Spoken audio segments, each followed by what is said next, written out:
What happens if you give a group of people with a cool idea a computer, a time restriction and no greedy corporate overseers? What if you could attend an event that is focused on celebrating video games and the joy that comes from making them? What if said event allowed you to join other people in creating a video game just for fun and for any platform you want? What are the differences in decision making between indie studios and big companies? And what can be a great example of an outcome of those things? Video game enthusiasts, especially those who enjoy the technical side of games, can participate in events where they can come together to create a video game within a short, fixed time frame, usually ranging from 24 hours to a week. Participants can use this opportunity to develop their skills, but most importantly to explore the boundaries of their creativity.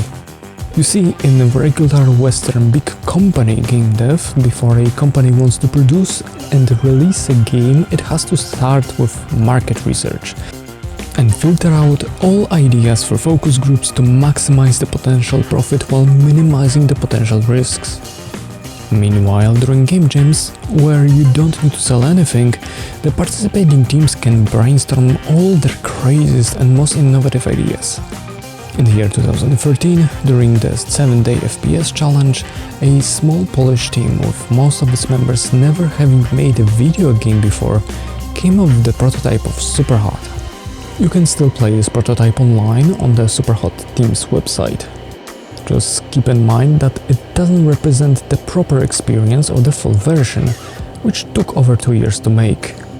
In 2014, the game received a successful Kickstarter campaign which allowed the team to finally release it in 2016 and build an independent studio. Superhot has a very minimalistic graphic design that allows for an easy distinction between the enemies, the usable objects and the rest of the environment. What makes the game unique and special is its gameplay. Time moves only when you move. Well, it doesn't ever stop.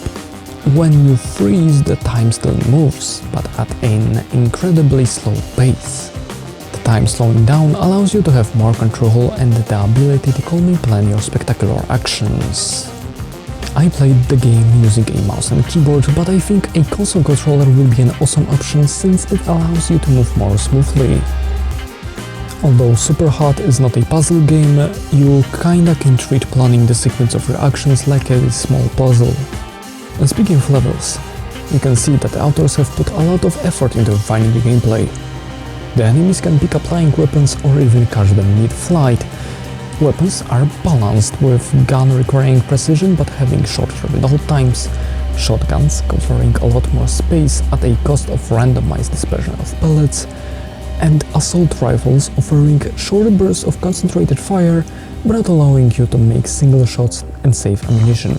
Katanas slice through opponents and bullets, while blunt weapons break easily. This forces you to capture another tool of armed combat or to throw fists. Normal objects can appear in larger quantities, but can only be thrown to stun your opponent. Every weapon can be thrown to stun your opponent, but it breaks if done so. Stunned enemies drop their weapons, allowing you to grab them and use them against their previous owners, who will be beautifully knocked out and shattered to pieces. The only awkward part of the gameplay to me was figuring out how wide my hitboxes are and how close I can be to the bullets while dodging them. The dynamic playthrough though is interrupted by narrative sequences. The story is okay, and the form of how it's presented is really interesting, but it just contrasts too much with the quick-paced and action-packed gameplay. Sadly, even with this amount of narration, the game lasts only about 2 hours in story mode. But you can spend more time in the endless mode and special challenges like, for example, completing the game again, but only with a katana or only using your fists. The game also features a dedicated mode of speedrunning. And that's the whole Superhot, a game that's a bit too short with semi-boring and too frequent narration that is definitely worth trying out because of well-polished mechanics and a ton of additional challenges. Thanks for watching. Have fun playing Neo while shattering your brittle enemies to pieces. ゲームスタート